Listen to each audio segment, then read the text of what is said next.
Darahmu menyucikan, pulihkan hatiku. Ku nyatakan Kaulah segalanya.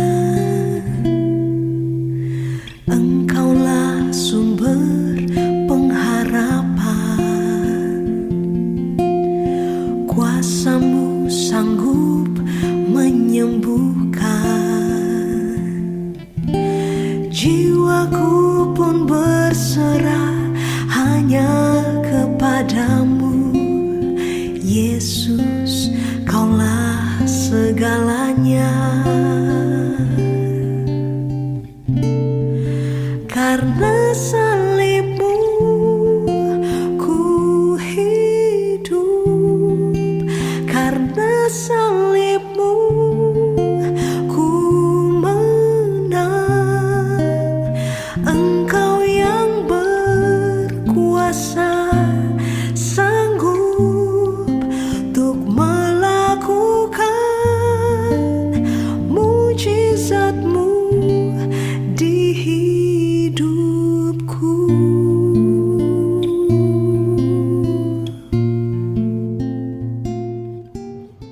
Salam, selamat pagi bagi kita semuanya.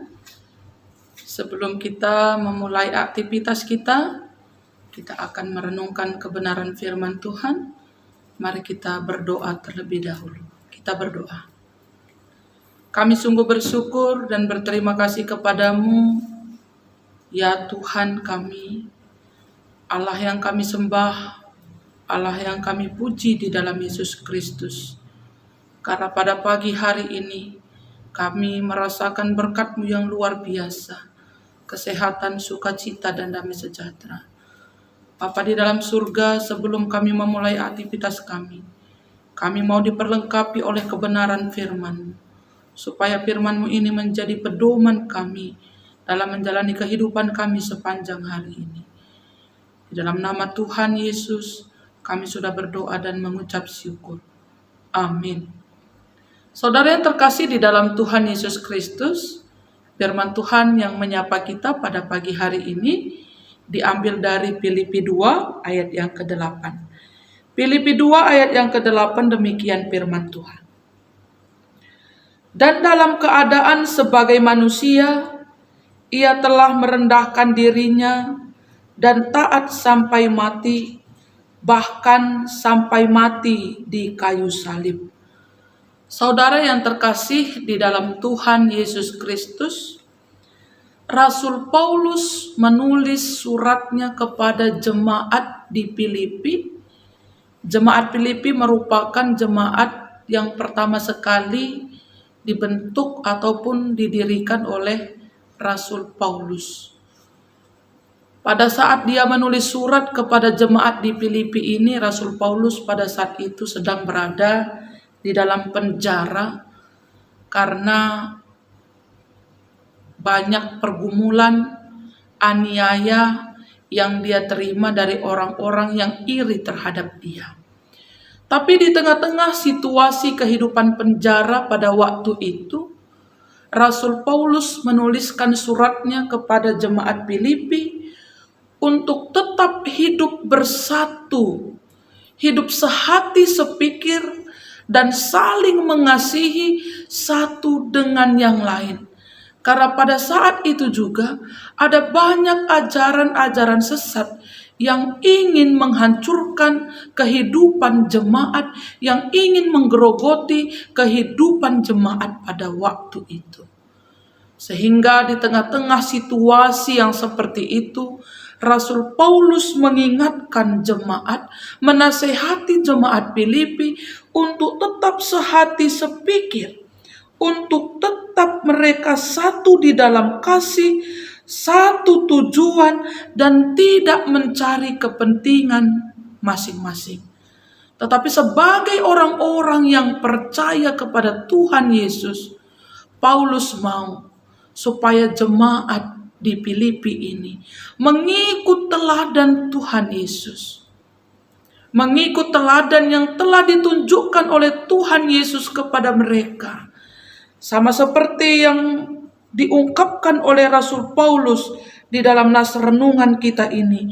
Diperlihatkan di sana bagaimana Tuhan Yesus yang adalah Allah itu sendiri, tetapi mengambil rupa menjadi sama seperti manusia, meninggalkan kemahakuasaannya, meninggalkan surga, meninggalkan kemuliaan surga, turun ke dunia ini, mengambil rupa seorang manusia, bahkan mati di kayu salib untuk menebus dosa-dosa manusia. Mengapa Yesus melakukan itu? Itu adalah bentuk kerendahan hati Yesus. Itu adalah bentuk ketaatan Yesus kepada Bapa yang menyuruh dia. Tuhan Yesus taat kepada Bapa dan dia merendahkan dirinya dan taat sampai mati, bahkan mati di kayu salib untuk menebus dosa-dosa kita. Untuk itu Rasul Paulus mengingatkan jemaat supaya jemaat juga mengikuti teladan Tuhan Yesus. Hidup rendah hati, saling mengasihi, sehati sepikir di dalam kehidupan mereka. Dengan demikian, jemaat mampu menjadi saksi Kristus di dalam kehidupannya. Saudara yang terkasih di dalam Tuhan Yesus Kristus, firman Tuhan ini juga sampai kepada kita pada hari ini. Di tengah-tengah kehidupan kita, ada banyak sekali hal yang membuat kita untuk tidak rendah hati, menganggap diri kita lebih satu dengan yang lain, menyombongkan diri kita, dan ada banyak hal-hal yang membuat kita untuk tidak bersatu hati di tengah-tengah keluarga, di tengah-tengah jemaat yang dikasihi Tuhan.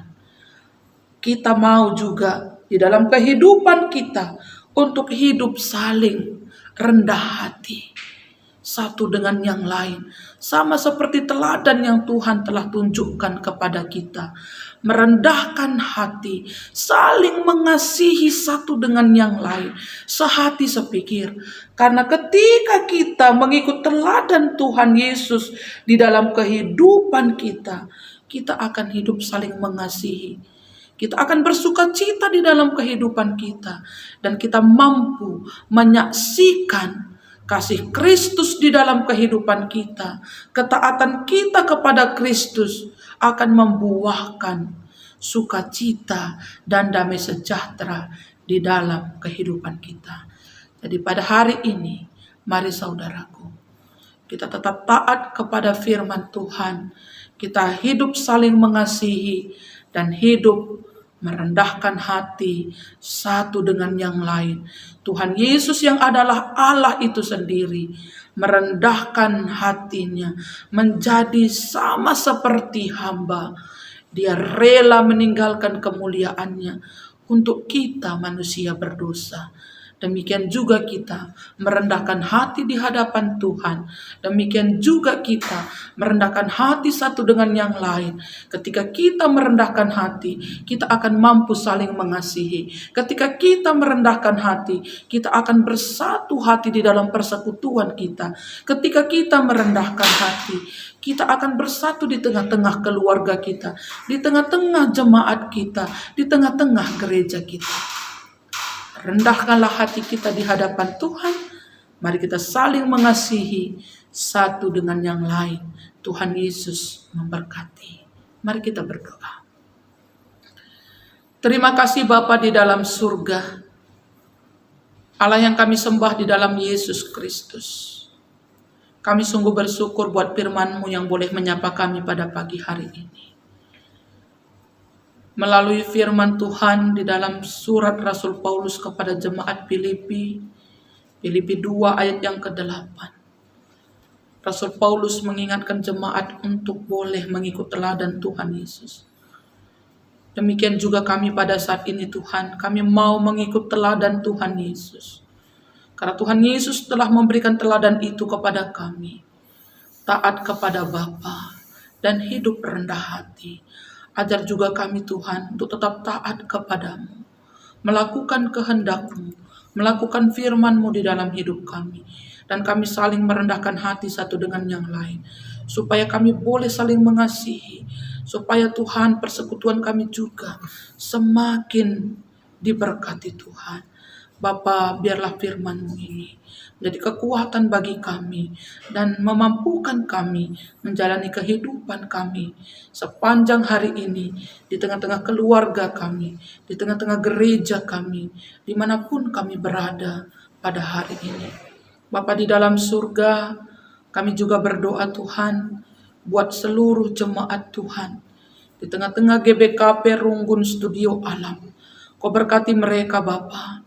Biarlah seluruh jemaat-Mu Bapa tetap hidup takut akan Engkau, tetap taat melakukan kehendak Tuhan, dan mereka hidup saling mengasihi, merendahkan hati satu dengan yang lain, supaya Tuhan melalui kehidupan jemaat-Mu di Runggun Studio Alam ini, mereka mampu menjadi saksi Kristus di dalam kehidupan mereka. Melalui kerendahan hati mereka, mereka memancarkan sinar kemuliaan Allah, dan mereka mampu menyatakan kepada dunia ini bahwa mereka adalah anak-anak Allah. Berkati setiap hamba-hamba Tuhan, pertua diaken kami, pendeta kami, Kau berkati mereka, Nora Naras mereka juga, seluruh jemaat Tuhan berkati pekerjaan mereka, usaha mereka, berikan rezeki yang melimpah bagi mereka. Kami juga berdoa Tuhan buat seluruh anak-anak Tuhan yang ikut di dalam sapaan teduh ini, dimanapun mereka berada, Engkau tetap memberkati mereka. Biar mereka tetap saling mengasihi, biar mereka tetap taat kepada firman Tuhan, dan saling merendahkan hati satu dengan yang lain. Karena ketika kami merendahkan hati kami satu dengan yang lain, di sana kami memperoleh sukacita, di sana kami memperoleh penghiburan, kekuatan di dalam Tuhan. Terima kasih Bapa. Kami serahkan hidup kami sepanjang hari ini hanya ke dalam tangan pengasihan-Mu. Di dalam nama Tuhan Yesus, kami sudah berdoa dan mengucap syukur. Amin. Shalom, selamat pagi, Tuhan Yesus memberkati.